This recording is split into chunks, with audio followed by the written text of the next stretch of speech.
Welcome back, everybody. We're gearing up for the 20th annual Race for the Cure, benefiting Susan G. Komen. Race chair Jessica Monday and Dr. Fiorini join us right now to tell us about this wonderful event and some brand new things that have not been seen at the race in previous years. So, ladies, welcome. Thank you. Great to have you. Dr. Fiorini, why don't you start with you a little bit? This is the 20th year. You're trying to raise $1 million for breast cancer research. Where does that money go that they raise at events like this? Well, we are trying to raise $1 million this year. In general, in the Komen organization, 25% of that goes directly towards research, toward trying to find a cure. Wow. 75% of that money, however, stays locally, and that's the money we use for our local grants program. That's the money that we use in education, screening, and starting treatment for South Carolina women with breast cancer. Well, that's one of the great parts about this right now is the mobile mammography vans, things like that, really getting out into the community and trying to head this thing off before it gets bad. Yes, we have so many great resources in the medical community, and it really is just getting those resources available to our underserved population. And last year, the Komen organization, based on the money raised at last year's race, we were able to provide over 4,000 mammograms for South Carolina women. That's really fantastic work. Well, tell me about the Race for the Cure a little bit. There's so many people that come on to Daniel Island. It is such a joyous occasion. You've got the survivors out there. You've got people that are just trying to support. What kind of does it mean to you to see all of those people wearing pink and getting out and supporting this cause? It's wonderful to actually see all of the community support. We could not put all of this action into place with our grants program without the support of the community and our corporate sponsors. Yeah, Jessica, tell us what's going to be new for this year, because you guys got a couple of new things that you want to share with everybody and get people to stick around after the race is over. We do. This year's the first year we actually are having a kids zone.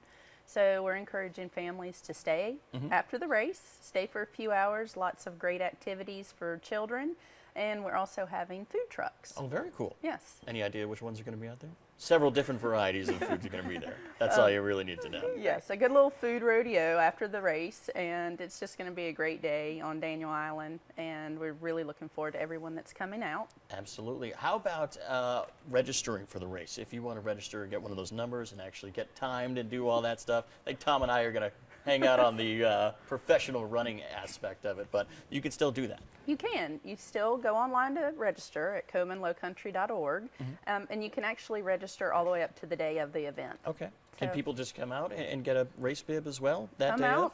sign up, and start running and race for a cure. There it is. What about teams? Can teams, that registration's already done for, right? That's done. I have had a few people that have said they missed that deadline. A little bit disappointed about that, but all they have to do is just go on and still register as an individual racer, and they can still walk and participate with the team. Yeah. So still sign up, and we are very excited about this year and lots of different ways to support the cause.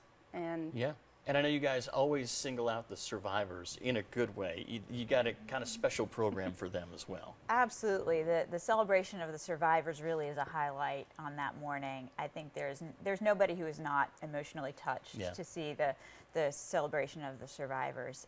And to me, I think what's most impressive is when you look at the new survivors and they see women who are 10 and 15 and 20 years out, and they get that inspiration. They know that they're going to beat this disease. Certainly is an inspiring event, and one that we will definitely be at. So there you go. All the information right there on your screen. It's coming up on Saturday, October the 19th at Family Circle Cup Stadium. That's on Daniel Island.